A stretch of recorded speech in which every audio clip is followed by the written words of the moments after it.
Hi, my name is Angie Wong, and I am president of Legacy PAC. We just came off a huge bus tour across the nation where we went and supported Republican candidates that were running in the midterm elections. We're going to do it again in Georgia for Herschel Walker during his runoff. And of course, we're mobilizing for the big presidential run in 2024. We would love your support and your donations to help us hold the line for the America First agenda and to support the next generation of conservative leaders. So please go to legacy-pac.org. That's legacy-pac.org. Thank you so much for your continued support. Hi, this is Stan Fitzgerald with Legacy PAC and Veterans for Trump. I'm here with my business partner and Veterans for Trump national spokesman for the media, Angie Wong. How are you, Angie? Hi, Stan. Thanks for having us on.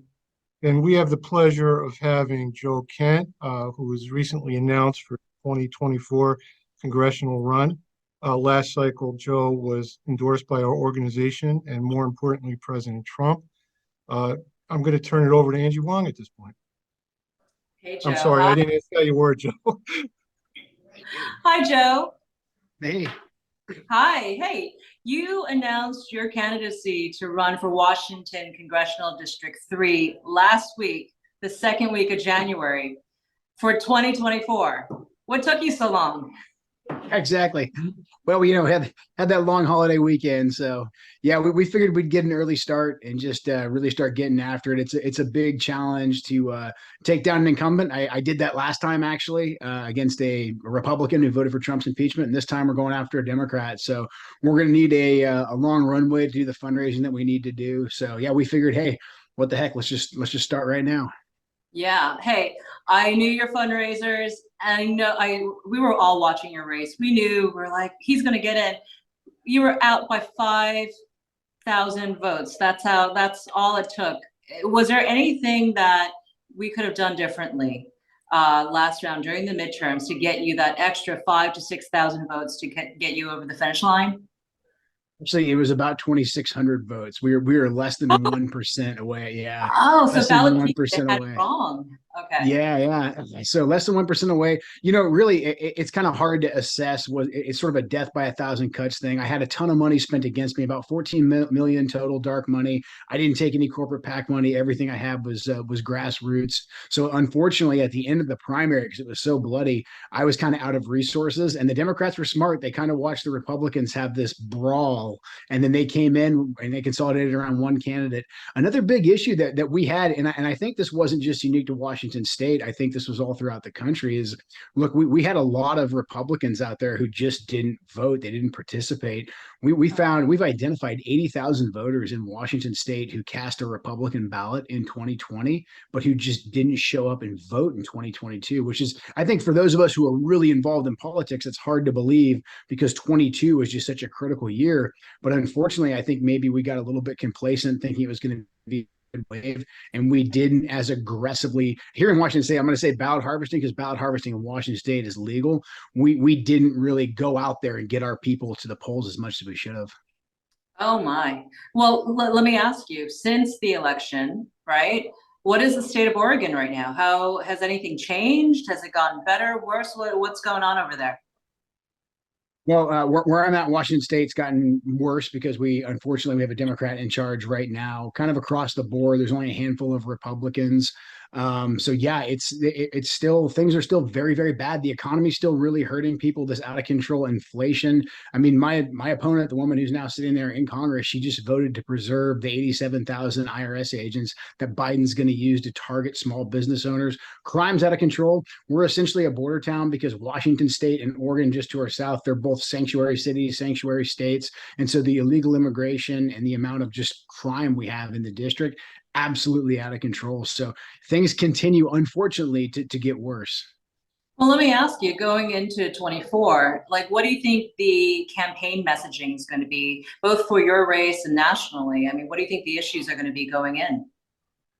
For my race, my opponent was able to, because she didn't have a record, she was able just to point at, this horrible primary we had where the Republicans really kind of aired a lot of we went after each other. And so she was able to say, hey, look, these Republicans are all crazy. Here's me. I'm a big time moderate. However, her first handful of votes in Congress has exposed the fact that she's not moderate whatsoever. Number one, she voted in lockstep with Hakeem Jeffries, who is not a centrist Democrat by any means. He's probably, arguably, even to the left of Nancy Pelosi. He's a progressive member of the Progressive Caucus. He's a notorious election denier, which is pretty ironic. But then also she voted, like I said, to preserve the 87,000 IRS agents. She just voted last week to deprive a born infant, someone who survives an abortion, to deprive that baby of life-saving treatment. So there is nothing that's moderate about today's Democrat Party. And so we're going to expose her record. And I think that's really key for Republicans to do. Look, inflation is just destroying the American people. And the Democrats' plan is not to actually outline a responsible budget. Their idea is to continue to spend, not bring jobs back here. So we need to highlight that. Law and order is going to be another major issue. My opponent said that we shouldn't build a border wall. We should send judges down to the southern border to expedite amnesty claims. So these people, the Democrats, really, they're open borders and open prisons. That's their policy. We've got to expose how radical these people are. And then our ground game, getting Republicans out there to actually vote, absolutely critical. So you're an Army vet with the Special Forces. I didn't say it earlier, but I'm sorry. I heard about your wife, and I know her anniversary, her death anniversary, was just very recently. How are you honoring her as each year goes forward? Is she with you on the campaign? Do you feel her that she's around? I really do. I got into this. I got to know President Trump because tragically my wife was killed a month after Trump tried to get our troops out of Syria. And so I met President Trump at Dover.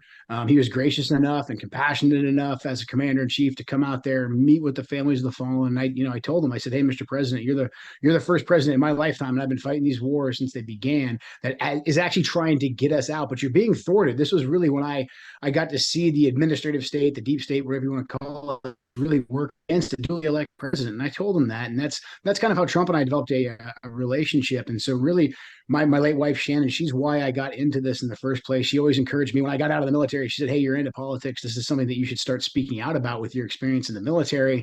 And I didn't listen to her while she was alive, but when she was killed, especially as a result of failed policy, that's why I got into this fight. And that's why I pressed forward. Okay, so last question for you. As the House committees are now newly formed and you have a freshman Congress coming in and getting all these assignments, when you win the congressional district, which House committee would you like to join? Congressional oversight, I think, is absolutely huge. That's how we hold the administrative state accountable. And like my time in special forces, I worked in the intelligence community as well. I would really like to do some oversight of our armed services, of our intelligence community, just to start to rein those forces back in so that it belongs to the people once again. Well, Joe Kent, you have our endorsement, and Veterans for America First, also known as Veterans for Trump, is completely behind your candidacy. We're going to look forward to some serious political theater coming out of your camp. I can tell. Everyone, we're going to be fundraising for him like crazy. And we're going to be doing a lot of media hits, I hope, going forward together. Let us know, and the audience know, where we can reach you and support you and send lots of our money to you. Where do we go? Absolutely. Joe Kent for Congress, forcongress.com, joekentforcongress.com. That's the place to make a contribution, get updates on the campaign. There's links there to all my social media as well. Good stuff. Thank you. And we look forward to watching you for the next, oh gosh, how many months? I haven't even done the countdown. 23 months? Something like that? 23 months, but who's counting, right? Well, you are, because those are, those break down to weeks very quickly and then days and hours. So let us know what you need. And we would love to have you back on and just do like a temperature check with you at some point as well. Absolutely. Thank you very much. I really appreciate it. Thank you, guys. You're very welcome. I just want to point out to our viewers before we sign off, last cycle, Joe did a very extensive interview with General Flynn's top advisor during the Trump campaign, Pat Scopelliti, and I'll attach that to our website with this endorsement announcement. So in addition to Joe's website, if you want to know more about him, he went through the whole America First platform. So it's a must watch. And while you're on his website, of course, please make a donation.